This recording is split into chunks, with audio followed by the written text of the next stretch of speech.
Masih, Assalamualaikum warahmatullahi wabarakatuh. Mas Anies dan Gus Iming yang saya hormati, saya sudah membaca visi misi calon presiden Mas Anies dan Pak Imin, dan mungkin sudah 3/4 khatam gitu ya, sudah khatam ya, terutama di bidang pendidikan. Oleh karena itu yang pertama saya sampaikan apresiasi yang tinggi ya, karena saya banyak menemukan kata-kata keadilan termasuk di bidang pendidikan, kesejahteraan termasuk kesejahteraan guru gitu ya. Nah, tapi saya berpikir begini, memang salah satu indikator yang bisa dipakai untuk mengetahui bagaimana perkembangan bangsa kita itu dari ukuran tadi yang sudah disampaikan, Human Development Index tadi ya, HDI. Meskipun ketika kita bicara ada 3 indikator, bicara pendidikan tidak mungkin itu meninggalkan ekonomi dan kesehatan. Pasti itu menjadi bagian yang integral.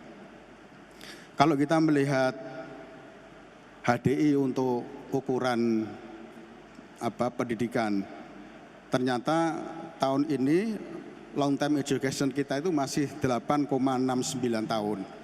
Artinya penduduk kita itu rata-rata berpendidikan SMP kelas 2. Ya, kelas 2, belum sampai lulus SMP. Nah, kemudian di sisi lain, visi bangsa kita, harapannya harapan lama pendidikan itu 13,10 tahun, artinya sudah kuliah D1. Jadi tampaknya ini ada kesenjangan yang cukup tinggi antara kenyataan dengan harapan. Maka tentu ya, sementara kalau kita melihat APK ya, untuk perguruan tinggi itu hanya sekitar 31% ya. Kalau yang SD, SLTP, SLTA mungkin sudah ada yang sudah di atas 100% mungkin ya.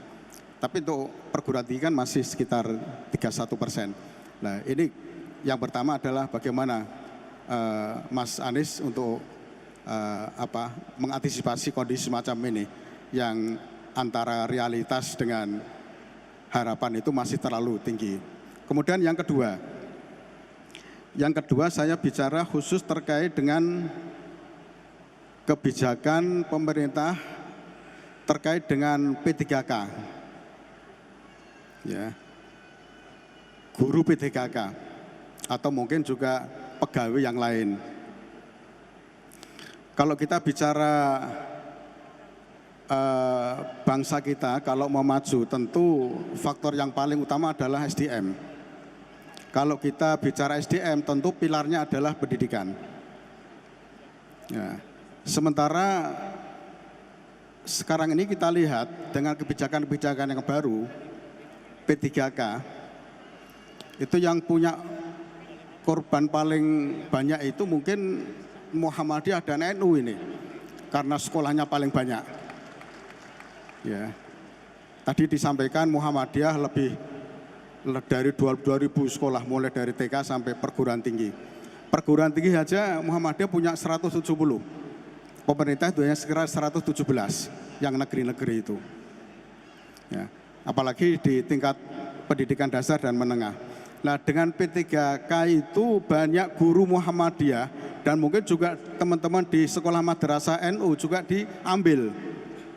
Padahal yang diambil itu adalah guru-guru yang di Muhammadiyah menjadi guru yang teladan, guru yang baik, guru yang potensial.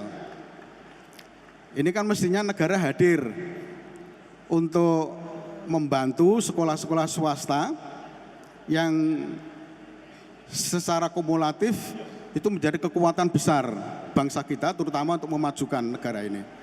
Maka kemudian bagaimana ini tanggapan Mas Anies, dan kemudian ada titipan lagi ini satu, pendidikan tinggi Mas Anies. Pendidikan tinggi itu ada kebijakan PTNBH.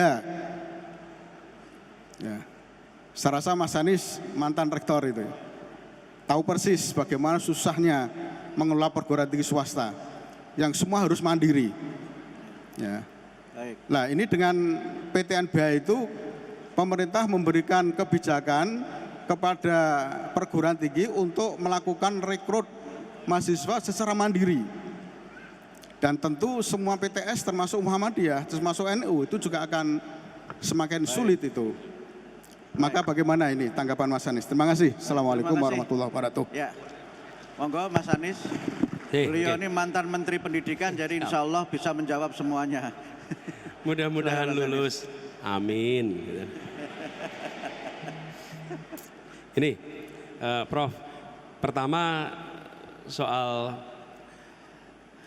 APK tadi. Jadi kalau kita lihat dalam jangka pendek adalah sederhananya begini, mengembalikan yang putus ke dalam sistem sekolah, intensifkan paket B, paket C, dan berikan insentif untuk itu. Insentifnya apa? Bagi pengelola untuk diberikan bantuan dari pemerintah. Ini kelompok-kelompok belajar di mana-mana itu bisa dengan mudah menyelenggarakan paket B, paket C, supaya mereka yang sudah keluar dari sistem sekolah itu bisa dikembalikan. Waktu itu saya sempat minta Bu Susi kan waktu itu belum sekolah, belum selesai SMA, untuk menyelesaikan paket C. Beliau nggak mau, Pak Profesor. Kenapa nggak mau? Buat apa? Saya nggak butuh itu semua. Saya bilang, Bu, saya ini sedang mendorong orang-orang untuk masuk paket C, tapi tidak punya role modelnya. Tidak punya role modelnya yang orang hebat tapi paket C. Nah kalau Bu Susi mau paket C, nanti kami bisa kemana-mana promosi. Lihat, yang paket C, contohnya kayak Bu Susi aja mau paket C. Akhirnya beliau mau mengerjakan dan lulus paket C. Dan kemudian dia sekarang punya ijazah SMA. Nah kami ingin yang terputus itu diselamatkan, itu satu. Kemudian yang kedua, tentang perguruan tinggi. Dalam pandangan kami, yang penting mereka ini memiliki satu, akhlak yang baik, itu karakter. Yang kedua, kompetensi yang baik. Yang ketiga, mereka memiliki skill yang baik, sehingga mereka bisa masuk ke dalam lapangan pekerjaan dan mendapatkan kehidupan mandiri. Sambil pada suatu saat nanti bisa menyelesaikan perguruan tinggi. Tapi jangan semuanya dikejar harus masuk ke perguruan tinggi, itu satu. Yang kedua, terkait guru P3K. Tapi ini kan terima cerita kalau udah jadi guru P3K itu nanti ditarik ke pemerintah. Begini, nomor satu, kesetaraan tadi.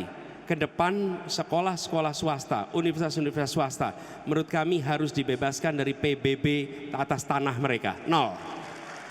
Harus nol. Kenapa? Tanpa ada kampus swasta, tanpa ada sekolah swasta, kita nggak cukup untuk menyekolahkan anak-anak Indonesia. Cara negara membayar balik adalah PBB untuk sekolah, kampus, semua yang sifatnya sosial, termasuk rumah sakit yang sifatnya sosial, itu nol PBB-nya. Yang kedua, semua yang diangkat menjadi pegawai pemerintah dengan perjanjian kerja P3K ini, mereka dibiarkan untuk tetap mengajar di swasta karena mereka adalah guru-guru yang mengajar anak Indonesia. Itulah yang saya maksud dengan diskriminasi. Kenapa? Kalau mereka menjadi guru di swasta, seakan-akan ini biar bukan Indonesia, harus dikembalikan ke pemerintah untuk menjadi Indonesia. Tidak, dia bisa di swasta dan negara tetap bisa menghargai mereka. Karena yang udah investasinya swasta, yang sudah mendidik, yang sudah menjadikan mereka dokter, tahu-tahu dipindah oleh negara. Justrunya harus dibalik, negara harus investasi kepada dosen dan guru swasta supaya mereka bisa mendapatkan pendidikan yang lebih tinggi. Jadi diubah tuh cara pandangnya. Lalu banyak sekali perguruan swasta, mengapa mahal? Karena mereka harus mengakuisisi tanah, harus beli tanah. Dan tanah itu selalu komponen termahal, betul tidak Pak Rektor? Semua sekolah swasta, biaya paling besar apa? Tanah. Jadi kami ke depan ingin tanah-tanah negara bisa dimanfaatkan oleh swasta, selama itu dipakai untuk pendidikan, kesehatan, dan kegiatan sosial. Kenapa? Loh, apalagi seperti Nahdlatul Ulama, Muhammadiyah, sudah mendidik bangsa Indonesia sebelum negeri ini ada. Kenapa sesudah ada negara justru berbalik? Kita ini pelit sama rakyat kita sendiri. Kita ini pelit sama swasta kita sendiri. Mereka mendidik anak-anak kita, bukan mendidik orang asing. Mereka mendidik bangsa kita sendiri. Jangan pernah bedakan swasta dan negeri. Tanah negara itu dipakai oleh swasta tidak hilang. Kalau itu dipakai oleh investor asing malah bisa hilang.